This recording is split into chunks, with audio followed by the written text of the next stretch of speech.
বন্ধ থাকা হ্রাসরত ৩ পাটকল পুনরায় চালুর লক্ষ্যে বেসরকারি ২ প্রতিষ্ঠানের কাছে লিজ দিয়েছে সরকার। এ লক্ষ্যে আজ সচিবালয়ে চুক্তি সই হয়েছে। এতে বাংলাদেশ জুট মিলস কর্পোরেশন বিজেএমসির সঙ্গে চুক্তি করেছে প্রাণ আরএফএল ও হ্যামকো গ্রুপ। চুক্তি অনুযায়ী সিরাজগঞ্জের জাতীয় জুট মিলস ও খুলনার স্টার জুট মিলস লিজ নিয়েছে প্রাণ আরএফএল গ্রুপ। আর খুলনার প্লাটিনাম জুবলি জুট মিলসের দায়িত্ব নিয়েছে হ্যামকো গ্রুপ।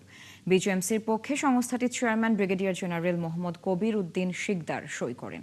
প্রাণ আরএফএল গ্রুপের পক্ষে কোম্পানির সচিব আমিনুর রহমান এবং হ্যামকো গ্রুপের পক্ষে ব্যবস্থাপনা পরিচালক এটিএম মোস্তফা চুক্তিতে সই করেন। এতে করে দীর্ঘদিন বন্ধ থাকা ৩টি পাটকল বেসরকারি ব্যবস্থাপনায় পুনরায় চালু হবে। এতে অন্তত ১১,৬২৯ জনের কর্মসংস্থান হবে বলে আশা করছে সরকার।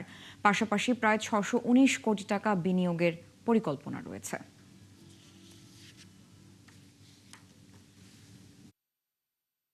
আজকে মাননীয় প্রধানমন্ত্রীর উপস্থিতিতে আমাদের বিজেএমসির অন্তর্গত জাতীয় jute mill, star jute mill এবং প্লাটিনাম জুট মিল, এই ৩টা জুট মিলের বেসরকারি উদ্যোক্তাদের সাথে লিজ চুক্তি স্বাক্ষর সম্পন্ন হয়েছে।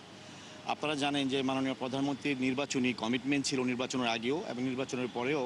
উনি শপথ নেওয়ার পরেই বলেছেন যে বন্ধ মিলগুলো চালু করার ব্যাপারে উদ্যোগ গ্রহণ করবেন। তার ধারাবাহিকতায় আজকে আমরা প্রাণ আরএফএল গ্রুপ এবং হ্যামকো গ্রুপ, এই দুইটি স্বনামধন্য শিল্প প্রতিষ্ঠানের সাথে আমরা ৩টি মিলের বেসরকারি উদ্যোক্তাদের সাথে এই একটা লিজ চুক্তি স্বাক্ষর করেছি।